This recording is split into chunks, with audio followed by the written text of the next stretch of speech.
Chapters. I hope you had a great new year, and we are already to January 2nd. And since it's a Tuesday, it's also going to be our first TuTu of the year. So that's pretty cool. It's also my birthday month, so that's exciting for me too. But new year, time to learn a new skill. So as I talked about in my video that I posted last weekend before the new year, I'm going to be focusing on a new skill, Tunisian crochet.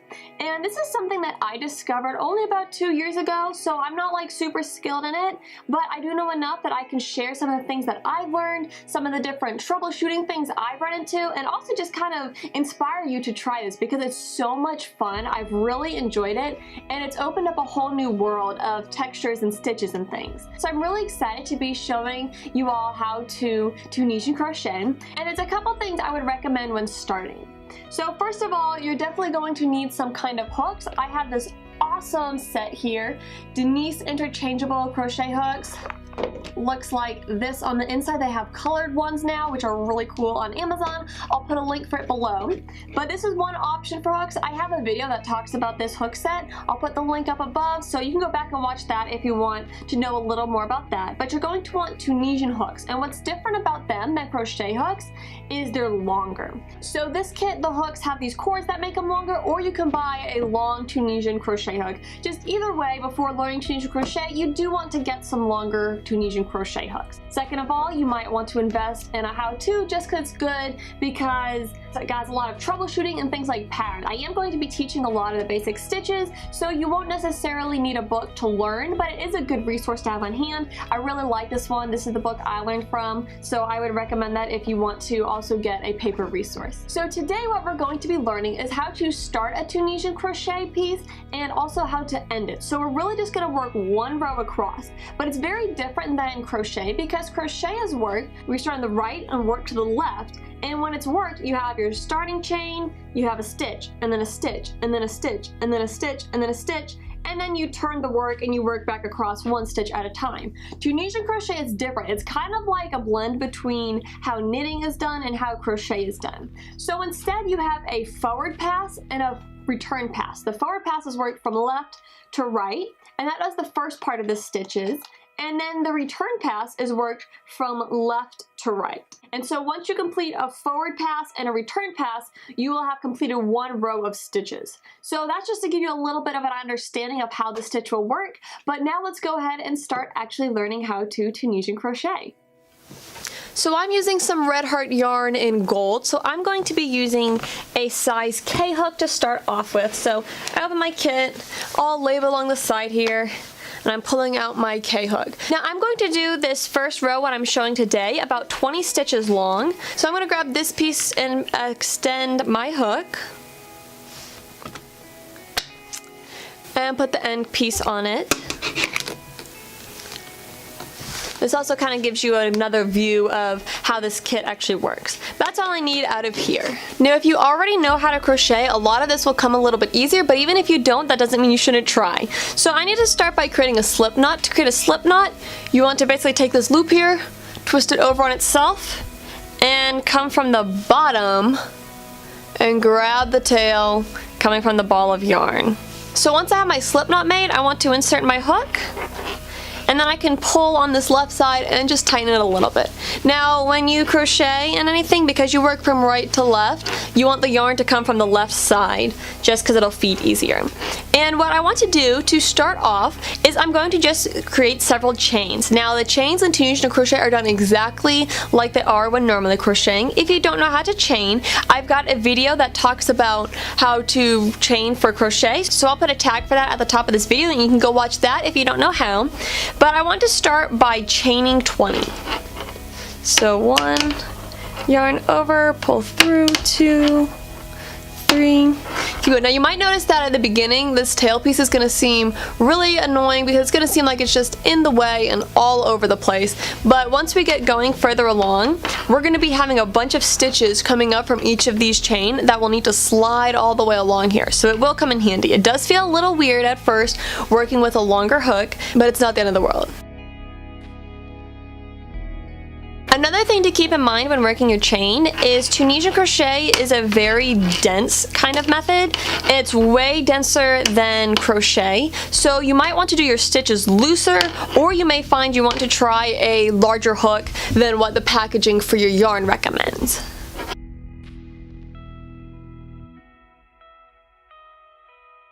So I've made my chain of 20, and here's where things get fun, because now we get to start doing Tunisian crochet stuff. So I have my 20 chain to the right hand side, and I'm going to swing it around to the left hand side. And I'm going to leave this first loop on my hook. This sort of counts as a stitch, not really. I'll explain that in future videos when I talk about how to actually work stitches themselves and work up multiple rows. But for right now, we don't need to worry too much about the loop that's already on here, other than we just need him and we're not going to do anything else with him. So when we work crochet, a lot of the times we work in the top of the chain. So that's in these like V kind of shaped spaces. But what happens with Tunisian crochet, because it is such a dense fabric, it likes to curl, and so often the end will kind of curl up on itself. But something that helps with that is if instead of working along this side, is if you come to the back and you work in those back nubs. So there's the front, but if we flip it over, these back nubs along here, we want to work in those. There's a good side view of the nubs. Now, as I mentioned earlier, Tunisian crochet isn't worked one stitch at a time. It's worked the whole row at once, where we work a forward pass and a return pass. So we're going to start with the forward pass. So the forward pass is the same whenever you start a Tunisian crochet project. I'm just going to insert my hook in the first spot, so I'm doing it in the back nub of the first chain, and then yarn over and pull a loop through. So now I have 2 loops on my hook. Then I'm going to go to the next one, insert my hook under the nub of the second chain, yarn over, pull through 1. Find the next nub, insert my hook, yarn over, pull through 1. And as you can see, we're starting to get a bunch of these loops along our hook. And that's why you need the longer hook, because every stitch we do on the forward pass will end up being a loop on the hook. So right now I've got 4, I've got to go all the way across until I've gotten all 20 of my chains. So just insert the hook in that back loop, yarn over, and pull a loop through.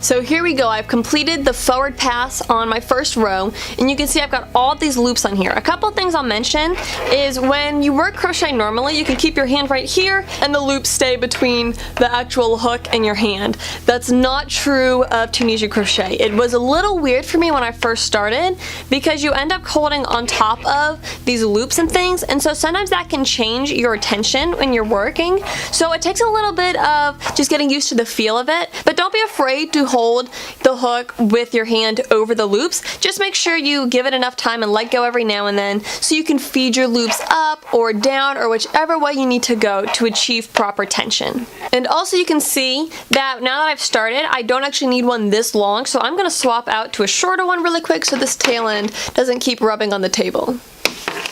And now it's time for the return pass. So this is pretty simple. It's actually one of my favorite parts, but there's one thing you want to keep in mind. This first stitch is done a little bit differently than all the others. So for the first one, we want to yarn over and pull through just 1. Okay, that's very important. When we do that first stitch, we yarn over and pull through just 1 loop. To do the rest, we're going to yarn over, pull through 2, yarn over, pull through 2, and keep doing that all the way along. But on that first one, you only pull through 1, and that's really important so that way your work doesn't start to angle inward and get narrower. A second thing I'll mention is you can see that as I yarn over, pull through 2, I'm kind of stretching these out and they're not sliding. So this is what I was talking about being aware of your hand. So I'm just going to slide up some more slack this way, so that way I can achieve proper tension in my work. So yarn over, pull through 2 loops, yarn over, pull through 2 loops, and here you can see the Tunisian work is starting to form. And over, pull through 2, and continue doing this all the way until you have just 1 loop left on the hook.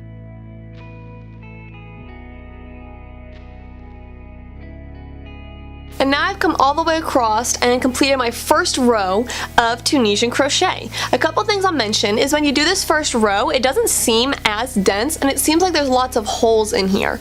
And it's going to seem that way until you work your next row. Now we're not going to work a second row today, but I am going to show you how to finish off your crochet work, and this will work for any kind of Tunisian project or any kind of stitch you're doing. So you could, if you wanted to, just pull a slip knot through and fasten off this end, but then you end up with kind of a weird nub, and you end up with this one end row that seems really holy. Since we're not going to work another row, but we don't want the stitches of this last row to end up with all these holes in them, we're going to just work a slip stitch along the row to fasten it off. And what that's going to do is it's going to create a nice top edge, because right now the top looks kind of strange, and it's also going to fill in those holes. So to do this, I'm just going to insert my hook in these front posts that go up like that all the way along and work a slip stitch. Now I don't come in this first one, that's the one right beneath my chain, so I'm going to come to the second one, come under, just insert from right to left underneath that post and work a slip knot. Just pull it through everything. And you can kind of see how that's trying to fill in some of the stitching there, and it also is going to create the nice top. So again, I'm going to find the next upright post, which in this case is right here. Insert the hook under from right to left, yarn over, and pull through everything to do that slip knot. Find the next upright post, under from right to left, yarn over, pull through everything. And you can start to see this really beautiful texture taking place. So I'm just going to do that the whole way across.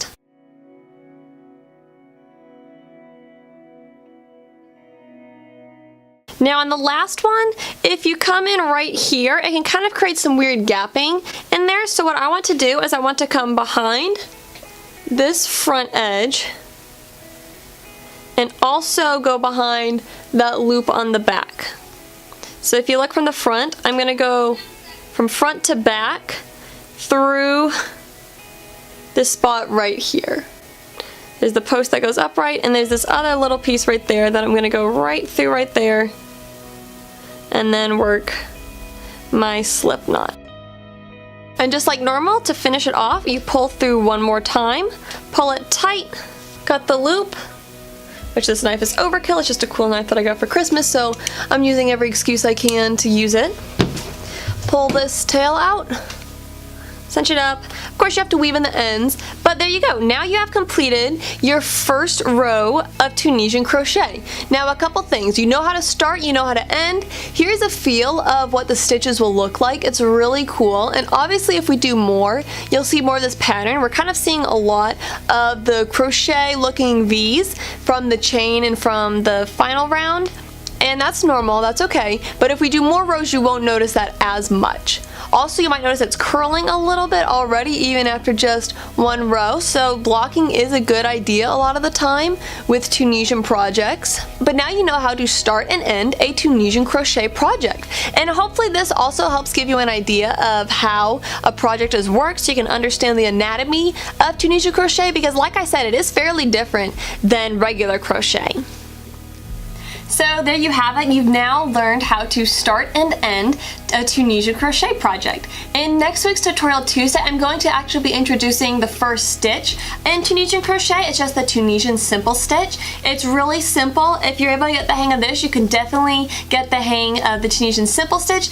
Obviously, it's not going to be perfect the first time you do it. It took me a while to get the feel for Tunisian crochet because it is so different, but it's definitely worth putting the time into. Just practice and I know you'll be able to get it. And as always, if you have any questions or there was a part in the tutorial you weren't quite sure about, definitely leave those comments below. As I said, I'm not as familiar with Tunisian crochet as I am with crochet, so there might be something in there that I didn't think to explain that you might have a question about, so definitely leave any questions you have in the comments below. But I hope all of my crafters are as excited about these Tunisian crochet videos as I am. Again, I would definitely recommend these two resources if you're going to be starting Tunisian crochet. Huge help. These are how I learned, and I love these hooks.